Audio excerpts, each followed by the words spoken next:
Hey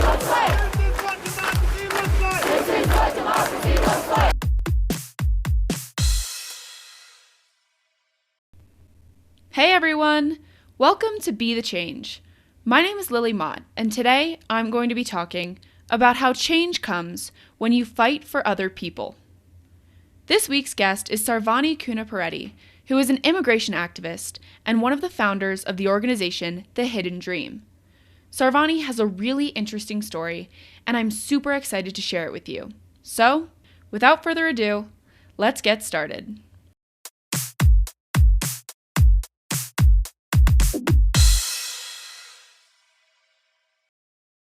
So I'm currently a senior at Liberty High School in Missouri. I found out about the whole immigration realm and the multiple issues back summer before freshman year of high school. And, there was a lot to ingest because I was just a child. I was like, I just didn't know a lot.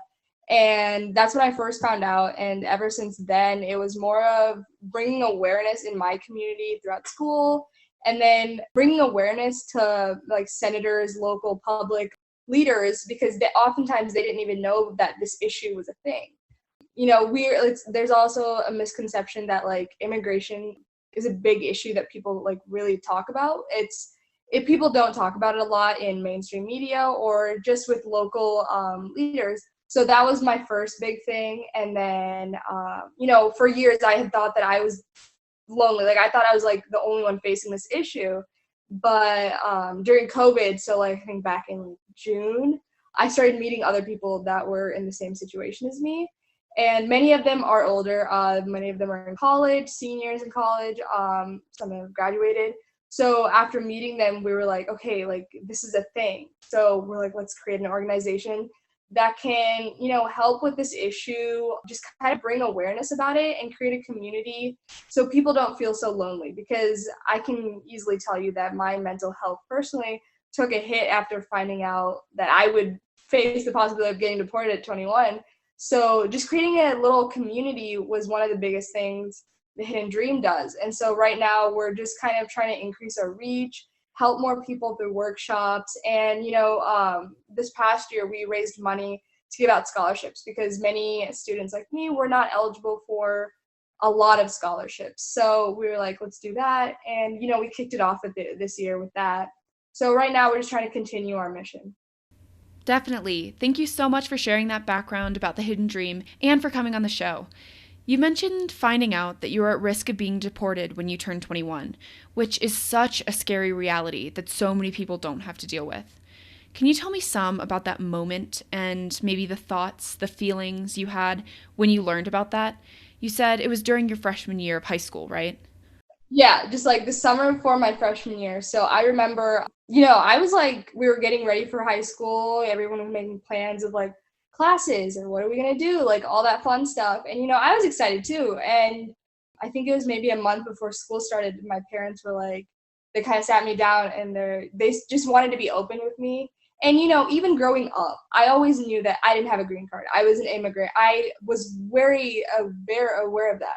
But when they told me that I might be deported if I don't have a green card, I was kind of lost at first, I'd say. Like I was confused because I thought I understood my situation well enough to be able to handle that news. But for a moment I was lost, but then I kind of tried to understand it. So my mom, she sat me down and like, she explained to me what would go on with that. And I was like really sad because, I've grown up here my entire life. My friends are here. Most of my family's here. I felt like this was my home.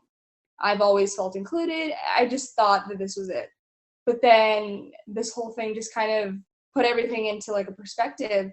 And at first I was like, well, that can't be it. Like there has to be something I can do. And, I talked to like a lot of my friends that were, immigrants or like kids of immigrants.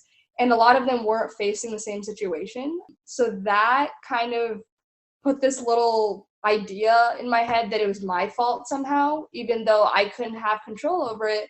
So for a few months there, I kept trying to like figure out what I could do to fix this, even though personally I couldn't do much. Like it's the system. So at that point, I I started talking to my friends because my parents understood well enough that this was something I had to face. So, they'd be open with me. They'd try to get me to talk to them if I ever had any issues. So that was helpful. But I was like, I need to talk to some friends here. And a lot of my closest friends, they knew that I wanted to go into the medical field. And even freshman year, my parents were like, you have to start looking into colleges and how you're treated as a international student or in-state student. So at that point, I was looking at colleges, and I realized if I wanted to go into the medical field, it would be a lot harder, and a lot of medical schools wouldn't necessarily give me a lot of opportunities. So at that point, it was another aspect where I had to think about, what am I going to do for my future? And this was a freshman me, just freshman year.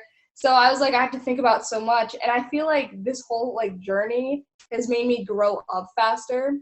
But I think at the same time, it was a good thing I found out as young as I did, because now I was able to kind of set myself up and prepare for what was to come. So I would say it was like a blessing in disguise.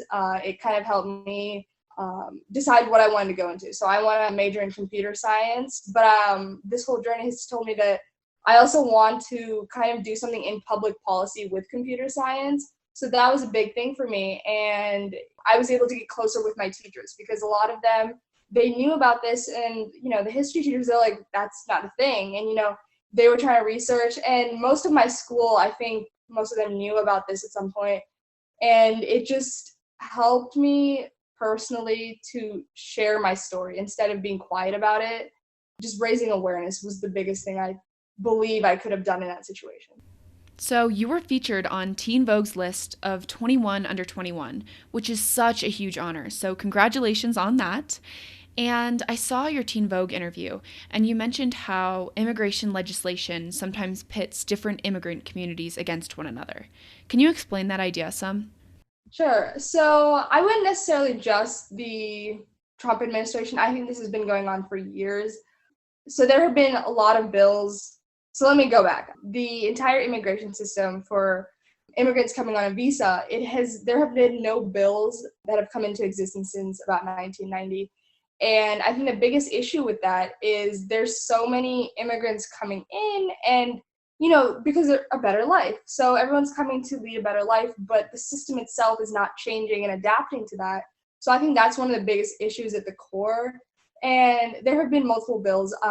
There's one in the Senate right now that aims to change the number of green cards being given out. And at the core, yes, it might help, but in the future, this would cause another backlog, but it would cause it for multiple communities.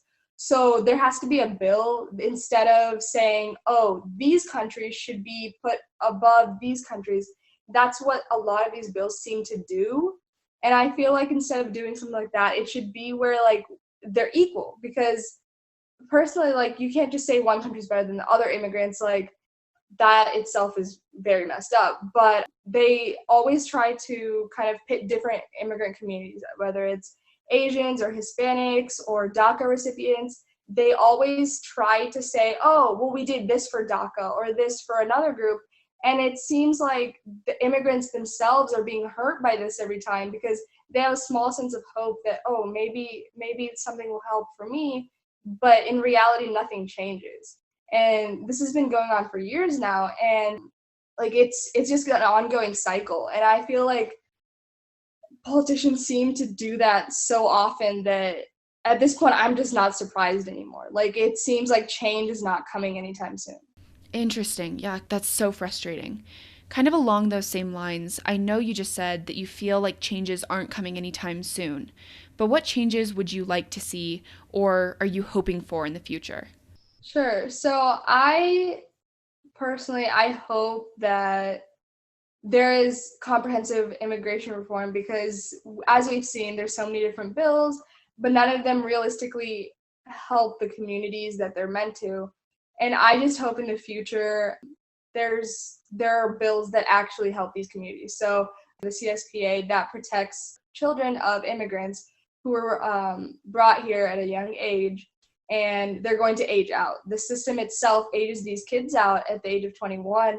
And I just truly hope that there is immigration reform to protect all children of immigrants. because I've seen so many different students who are in college who are now having to switch to a student visa, or they have to leave the country like without their parents. So it's just heartbreaking to see that, and I do hope there's reform for that.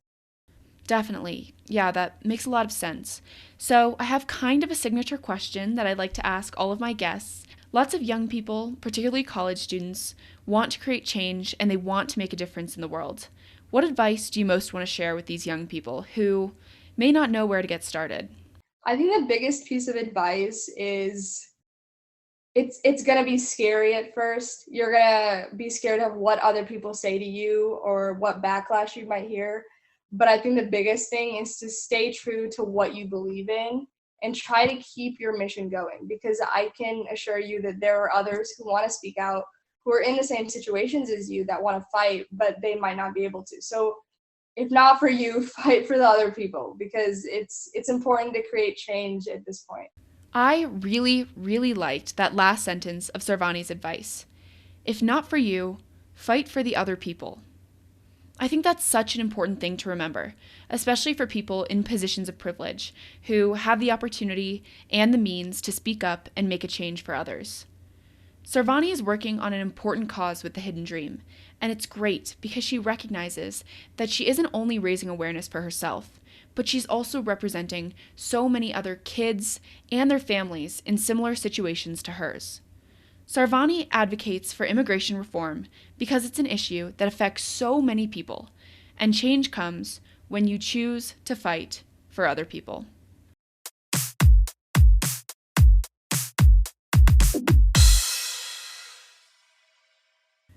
Thank you so much for listening to this episode, and you can follow Sarvani on Instagram at Sarvani_K21, and you can follow The Hidden Dream at _The Hidden Dream _.